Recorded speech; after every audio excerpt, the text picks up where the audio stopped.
Всем привет!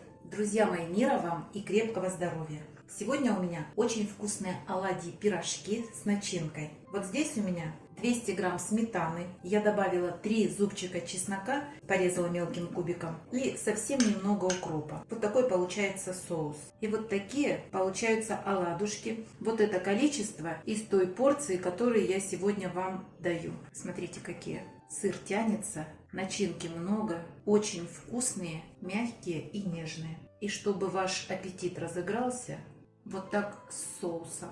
Это очень вкусно, поверьте мне. Поехали готовить. Для начинки 50 грамм твердого сыра любого, натрите на мелкой терке. Мелко порежу 50 грамм зеленого лука. 20 грамм укропа также мелко порежу. Мелким кубиком порежем яйца, отваренные вкрутую. Для этого количества теста 4 яйца достаточно. Добавляю немного черного молотого перца и 2 грамма соли. Все перемешиваю. Друзья мои, если нет у вас твердого сыра, можете его сюда не добавлять. Если есть у вас творог, добавьте 100 грамм творога. Начинка готова. Займусь тестом. В глубокую миску выливаю 1 яйцо, 2 чайные ложки с горкой сахара, примерно 20 грамм. 5 грамм соли, это пол чайной ложки. И выливаем 250 грамм кефира. Кефир постоял на столе 30 минут. Все перемешиваю до растворения сахара и соли.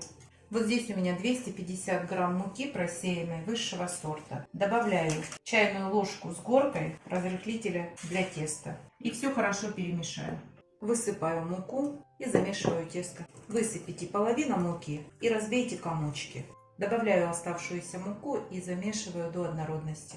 Друзья мои, тесто получается вот такое.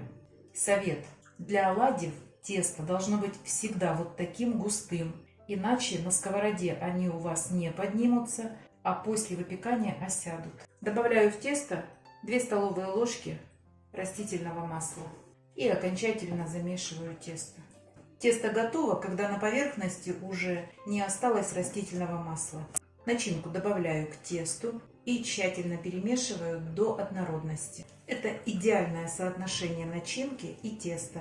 Такое тесто готовится в течение 5 минут. Вот такое густое тесто должно получиться. Идем обжаривать. В сковородку выливаем 2-3 столовые ложки растительного масла и разогреваем на среднем огне.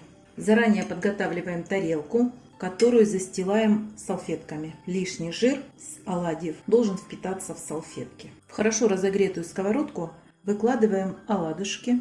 Помним, что в составе разрыхлитель. При выпекании они незначительно увеличатся в размере. Оставляйте между ними расстояние, тогда они обжариваться будут равномерно и красиво со всех сторон.